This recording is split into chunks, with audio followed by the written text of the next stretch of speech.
Com, and Richard Fowler, nationally syndicated radio host and a Fox News contributor. Good to have both of you here. Let me start with you on this, Richard.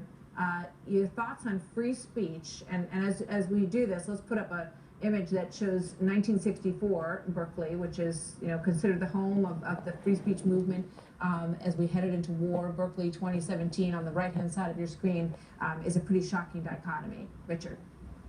Well, I think what we saw last night was devastating, and as much as I don't agree with Milo or Milo or what he stands for, what he believes, and I think he has the right to speak at Berkeley, and I think the university believes the same thing. And I think to go one step further than that, I think those who rioted, they're wrong, and I think they don't represent the broader progressive movement. And so I think it's a mistake to lump them in with those progressives like myself who are saying we're going to peacefully protest, we're going to peacefully obstruct, because we don't like somebody's views, which is the right we have by the Constitution. Ben, what do you think?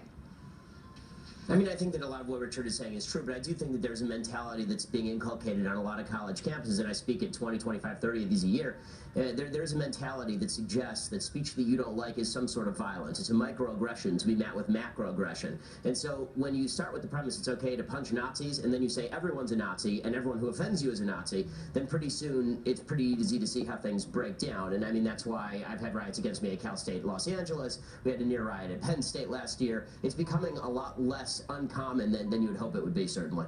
You look at the protests of the picture that we showed, is the civil rights movement, the Vietnam War, that were, based in such, deeply held beliefs. And in some of these cases, Richard, you just have to, sort of wonder, when you have students who have been sort of taught that they require safe spaces around them, that hearing the viewpoint of someone who's different than them is not an education, it's an offense. I think that we have to make sure that universities, and I give UC Berkeley credit in this case, because they did come forward and say that they gave him a forum to speak in, and it wasn't necessarily their fault. So Donald Trump, the president's tweet, may have been misplaced, really, in terms of its direction. Richard? No, I think his tweet was misplaced. I think the university did everything in their power, and I would argue that probably a lot of these rioters don't go to UC Berkeley. I think the students can protest, and we could disagree with somebody. I think in Milo's case, his writings show that he is part of the alt-right, which is a code word for white supremacy, so I don't particularly subscribe to his beliefs. I'm adamantly against his beliefs, but I believe he has the right to speak.